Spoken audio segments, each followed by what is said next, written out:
Hello learners, today let us continue looking at what is combustion, what it is, what it takes to have combustion successful, what are the effects of combustion, and what are the ways of preventing combustion.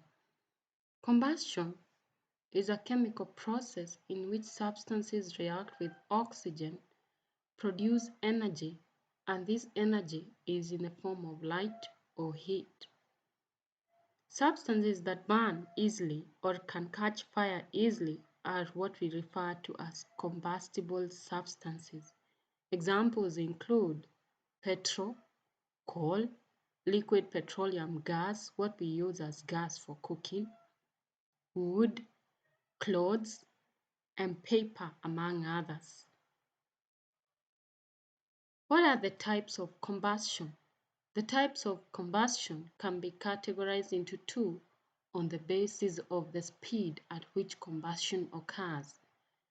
In this case, number one is rapid combustion. Rapid combustion occurs when some substances burn rapidly to produce light or heat. For example, the ignition of a gas burner. It lights up very quickly, produces light, and then produces heat. Another category of combustion is spontaneous combustion. Spontaneous combustion occurs when a substance suddenly produces a flame on introduction of light or heat. For instance, the white phosphorus in air. The white phosphorus in air reacts with the components of air to produce a burning flame. The other category of combustion is explosion combustion. Explosion occurs when there is a sudden reaction, chemical reaction, leading to the production of a sound, light, or heat. For example, the firecrackers. For example, in the case of a bomb, it produces a bomb that is put in a car. It produces, once it explodes, it produces heat, it produces light, and produces a sound. Hence, it is an explosive combustion. This is the three categories of combustion based on the speed of combustion is what we are referring to as rapid, spontaneous, and explosion combustion. Explosion can also be, combustion can also be categorized on the basis of availability of oxygen.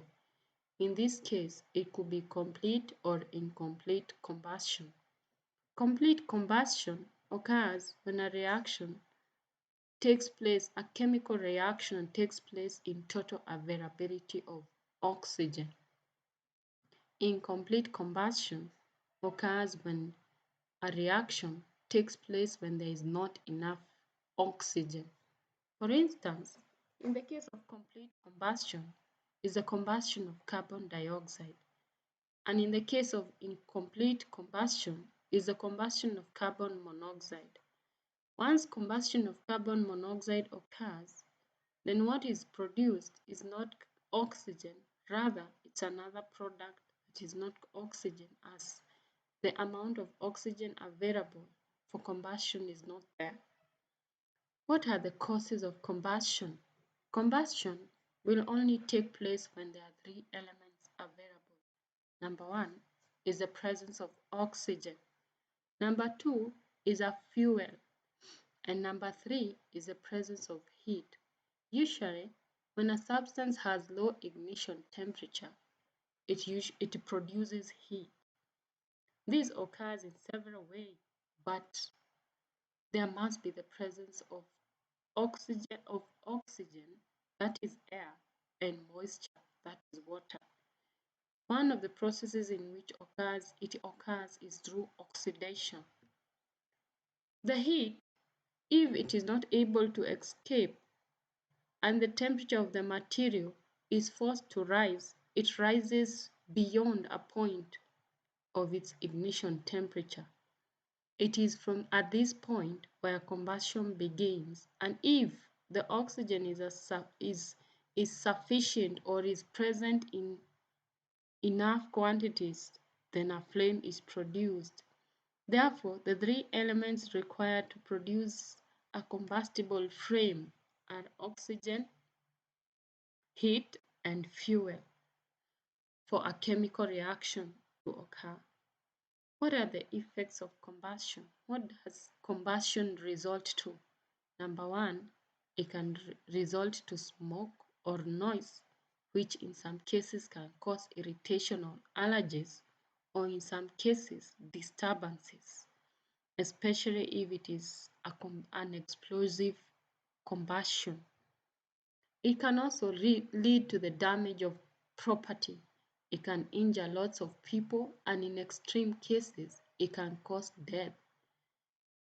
In recent times and over a long period of time, greenhouse gas emission through combustive processes, the burning of carbon dioxide has been known to release a lot of greenhouse gases in the environment.